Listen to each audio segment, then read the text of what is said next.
सवाल ये है कि 2020 की अगर हम बात करें तो तकरीबन 270 के करीब चाइनीज ऐप्स जो थे वो बैन किए गए थे इंडिया में। उसके बाद यही जो ऐप्स थे वो रीनेम होकर दोबारा लॉन्च कर दिए गए थे, जिन पर एक्शन ले लिया गया है। अच्छा सर, ये बताइएगा कि यूनिकॉर्न कंपनीज के मामले में भारत जो है, जो डाटा आया है जनवरी और फरवरी का, इसमें 40 डेज में उनकी 8 कंपनीज यूनिकॉर्न बन चुकी है। कहा यह जा रहा है कि आने वाले 5 डेज में ना इंडिया की एक कंपनी यूनिकॉर्न बन जाती है। चाइना की यूनिकॉर्न जो है वो कम होती जा रही है और इंडिया की यूनिकॉर्न बनती जा रही है। एक चीज़ तो 100% तय है कि हम लोग उनसे लाइट ईयर्स पीछे हैं। वो लोग हमसे बहुत आगे हैं। टेक्नोलॉजी की बात हो या इंटरनेट मार्केटिंग की बात हो या इंटरनेट स्पाइंग की बात हो या हैकिंग की बात हो, हर जगह पे आपको इंडियंस नजर आएंगे। इस मेरे ख्याल से सेकंड नंबर पे आए हैं पूरे दुनिया में ट्रेंड में, और अमेरिका को इसीलिए शायद बीट किया कि वहाँ पे जो लेबर कॉस्ट है वो बहुत ज़्यादा है। अब इंडिया के साथ ट्रेड होगा, डेफिनेटली वही रिलेशनशिप पे होगा। हम अच्छा काम करने की कोशिश करते हैं। इंडिया की जो खसूसी जो वहाँ की टेररिस्ट तंजीमें हैं वो उसको हवा देती हैं। उसकी वजह यह है कि जो बेसिक लेवल पे एजुकेशन सिस्टम है इंडियंस का, उसमें टेक्निकल इन्फॉर्मेशन इंट्रोड्यूस करवाई जा रही है, जबकि अभी तक हमें यही बताया जा रहा है कि जी पाकिस्तान 14 अगस्त 1947 को कायम हुआ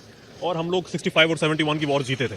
कि वो समझते हैं कि पाकिस्तान में गुर्बत है। कोई गुर्बत नहीं है। यहाँ पे आम भिखारी की जेब में 5-7 हज़ार रुपये डेली बेसिस पे होते ही हैं, और मैंने आई एविडेंस के साथ मैंने देखा हुआ। और पाकिस्तान का एक बंदा जितना खाना खाता है ना, खासतौर पर लाहौर और गुजरावाला, फैसलाबाद या बाकी शहरों के, तो इंडिया में 6 बंदे उतना खाना खाते हैं जितना हमारे यहाँ एक बंदा खाना खा जाता है। पाकिस्तान में तो और बहुत कुछ है जिस पे फोकस नहीं किया जा रहा। पहले वो जो बेसिक मसले हैं वही हल नहीं हो रहे, तो ये तो बहुत आगे की बात है। जब वो हल हो जाएंगे सबके, जो हम लोगों के आजकल बजट को लेके और चीज़ों को लें, तो फिर तो इस पे भी डिस्कस कर लेंगे, तो बात की चीज़ है। भारत सरकार ने एक बार फिर से डिजिटल स्ट्राइक करते हुए 54 चाइनीज ऐप्स पर बैन लगा दिया है। बैन हुए 54 ऐप्स की लिस्ट में टेंसेंट, अलीबाबा और गेमिंग फर्म नेट ईज जैसी बड़ी चाइनीज कंपनियों के ऐप्स शामिल हैं। बताया जा रहा है कि बैन हुए ये 54 ऐप्स 2020 में बैन हुए ऐप्स के नए अवतार थे। 2020 में भी सरकार ने करीब 250 से अधिक चाइनीज ऐप्स पर बैन लगाया था, जिसमें टिकटॉक और पबजी जैसे बड़े ऐप्स के नाम थे। बात करें भारतीय स्टार्टअप्स की तो इन पर पैसों की बारिश हो रही है। अब कुछ और कंपनियों ने यूनिकॉर्न का दर्जा हासिल किया है। लॉजिस्टिक सर्विसेज प्रोवाइडर एक्सप्रेस बीज, किराना कॉमर्स प्लेटफॉर्म इलास्टिक रन और होम इंटीरियर और रिनोवेशन से जुड़ी स्टार्टअप कंपनी लिव स्पेस ने हाल ही में फंड जुटाए हैं। इससे इन कंपनियों का वैल्यूएशन $1 बिलियन के पार पहुंच गया है। इसके साथ ही ये कंपनियां भारत के स्टार्टअप्स के यूनिकॉर्न क्लब में शामिल हो गई हैं। $1 अरब से ज्यादा की वैल्यूएशन वाली कंपनी को यूनिकॉर्न कहा जाता है। प्रधानमंत्री नरेंद्र मोदी की अगुवाई में देश में स्टार्टअप्स की एक तरह की लहर आ गई है। भारत की इन उपलब्धियों को लेकर पाकिस्तान किस तरह से बेचैन है, आइए देखते हैं इस वीडियो में। सवाल ये है कि 2020 की अगर हम बात करें तो तकरीबन 270 के करीब चाइनीज ऐप्स जो थे वो बैन किए गए थे इंडिया में। उसके बाद यही जो ऐप्स थे वो रीनेम होकर दोबारा लॉन्च कर दिए गए थे, जिन पर एक्शन ले लिया गया है। ठीक है, आप मुझे बताएं कि अगर हम सोशल मीडिया सिक्योरिटी की बात करें तो इस वक्त पाकिस्तान और इंडिया कहाँ स्टैंड करते हैं?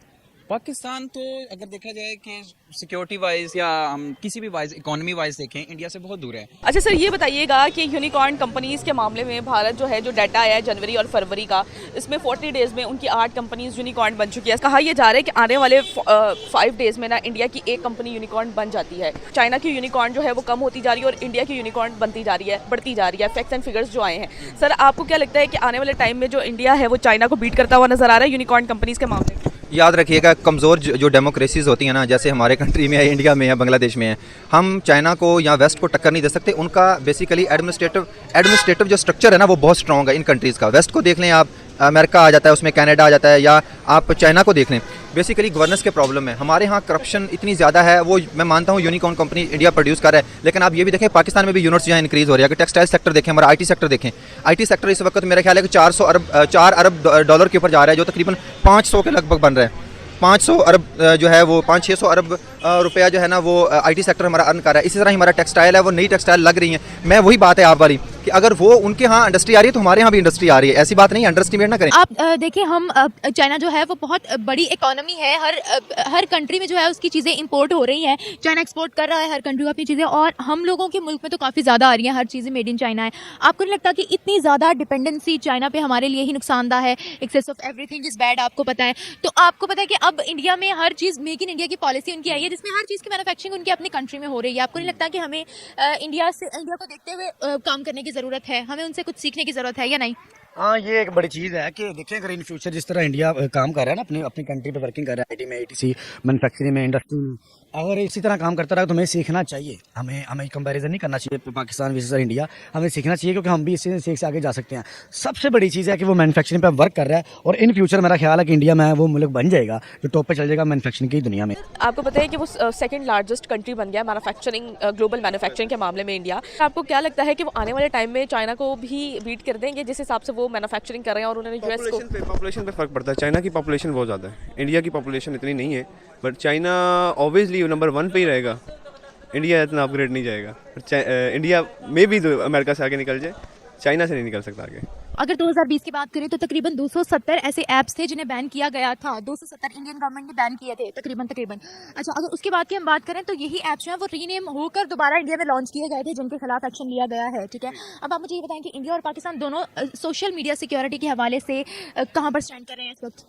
एक चीज़ तो 100% तय है कि हम लोग उनसे लाइट ईयर्स पीछे हैं। वो लोग हमसे बहुत आगे हैं। टेक्नोलॉजी की बात हो या इंटरनेट मार्केटिंग की बात हो या इंटरनेट स्पाइंग की बात हो या हैकिंग की बात हो, हर जगह पे आपको इंडियंस नज़र आएंगे। अनफॉर्चुनेटली हम लोग स्किल वाइज बहुत पीछे हैं उनसे, तो उनके साथ कंपैरिजन करना इट्स सॉर्ट ऑफ अनफेयर, क्योंकि वो लोग तो आप इस हवाले से मैं कहना चाहूँगा कि इंडिया एक तो इस वजह से भी शायद बीट कर पाया इस साल में, न कि पिछले साल में, क्योंकि उसकी एक तो मैन्युफैक्चरिंग कॉस्ट कम है, लेबर कॉस्ट की वजह से, लेबर कॉस्ट रिड्यूस होने की वजह से उनकी मैन्युफैक्चरिंग कॉस्ट रिड्यूस्ड है, जिसकी वजह से जो है ओवरऑल उनकी मैन्युफैक्चरिंग कॉस्ट रिड्यूस हो गई है, जिसकी वजह से जो है वो इस मेरे ख्याल से सेकंड नंबर पे आए हैं पूरे दुनिया में ट्रेंड में, और अमेरिका को इसीलिए शायद बीट किया कि वहाँ पे जो लेबर कॉस्ट है वो बहुत ज़्यादा है। डब्बा गाड़ियाँ जो यहाँ पे 14-14, 15-15, 16-16 लाख की है, वो इंडिया में 4-5 लाख की गाड़ी मिल जाती है ब्रांड न्यू।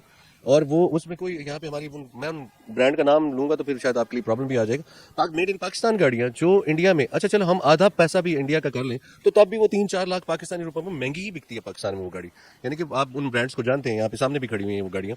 यानी कि जो गाड़ी पाकिस्तान में 16 लाख की है वही गाड़ी आपको 5 लाख में इंडिया में मिल जाती है। Look at this hell of difference कि किसी दौर में हमारी करेंसी बहुत ऊपर हुआ करती थी, तब भी हमें गाड़ियाँ उतनी महंगी मिलती थी। मेड इन पाकिस्तान चीज़ें बनने का हमें भी तो कोई फायदा हो ना। अब इंडिया के साथ ट्रेड होगा, डेफिनेटली वही रिलेशनशिप पे होगा। हम अच्छा काम करने की कोशिश करते हैं, इंडिया की जो खसूसी जो वहाँ की टेररिस्ट तंजीमें हैं वो उसको हवा देती हैं। वहीं हम पाकिस्तान की बात करें तो पाकिस्तान में अभी इस तरह की यूनिकॉर्न कंपनीज ज़्यादा उस पर फोकस नहीं किया जा रहा। क्या कहना चाहेंगे इस हवाले से कि इस हिसाब से भारत बहुत आगे निकल गया और अब तो नज़र आ रहा है कि वो चाइना को भी बीट कर देगा? पाकिस्तान में तो और बहुत कुछ है जिस पे फोकस नहीं किया जा रहा। पहले वो जो बेसिक मसले हैं वही हल नहीं हो रहे, तो ये तो बहुत आगे की बात है। जब वो हल हो जाएंगे सबके, जो हम लोगों के आजकल बजट को लेके और चीज़ों को हैं, तो फिर तो इस पर भी डिस्कस कर लेंगे, तो बात की चीज़ है। आप मुझे ये बताएं कि इतने मार के इंडिया क्यों मारी जा रहा है? उसकी वजह ये है कि जो बेसिक लेवल पे एजुकेशन सिस्टम है इंडियंस का, उसमें टेक्निकल इन्फॉर्मेशन इंट्रोड्यूस करवाई जा रही है, जबकि अभी तक हमें यही बताया जा रहा है कि जी पाकिस्तान 14 अगस्त 1947 को कायम हुआ और हम लोग 65 और 71 की वॉर जीते थे। सीरियसली बता रहा हूँ कि वो समझते हैं कि पाकिस्तान में गुर्बत है। कोई गुर्बत नहीं है। यहाँ पे आम भिखारी की जेब में 5-7 हज़ार रुपये डेली बेसिस पे होते ही हैं, और मैंने आई एविडेंस के साथ मैंने देखा है। और पाकिस्तान का एक बंदा जितना खाना खाता है ना, खासतौर पर लाहौर और गुजरावाला, फैसलाबाद या बाकी शहरों के, तो इंडिया में 6 बंदे उतना खाना खाते हैं जितना हमारे यहाँ एक बंदा खाना खा लेता है। तो वो ये सीक्रेट अमीर है, हिडन अमीर, हिडन रिच। अच्छा, मुझे आप ये बताएं, जिस तरह से हम लोग चाइना पे बहुत ज़्यादा डिपेंड कर रहे हैं, हर चीज़ हमारी चाइना से इंपोर्ट हो रही है, हम हद से ज़्यादा नहीं डिपेंडेंट हो गए चाइना पे? क्या चाइना हमारा फ़ायदा उठा रहा है? क्योंकि आपको पता है excess of everything is bad. और जिस तरह से इंडिया आगे बढ़ रहा है, मेड इन इंडिया, उनके हर सेक्टर में उनकी ग्रोथ हो रही है और हर चीज़ उन्होंने मैन्युफैक्चर अपनी कंट्री में खुद करना शुरू कर दिया है। आपको क्या लगता है कि हमें उनसे सीखते हुए काम करने की ज़रूरत है? हमें उनसे बल्कि पूरी दुनिया से सीखते हुए हमें काम करने की ज़रूरत है। बल्कि इंडिया के चूँकि हमारे वो कंपेटिटिव्स भी हैं, हमारे उनके साथ ताल्लुकात अच्छे नहीं है, तो हम डेफिनेट चाहते भी कि उनसे हम आगे जाएँ। लेकिन हम जो करने वाले काम है ना, उनमें तो कोशिश करते नहीं है। जो ना करने वाले काम है उनमें हम बहुत कोशिश करते हैं उनसे आगे निकल जाए।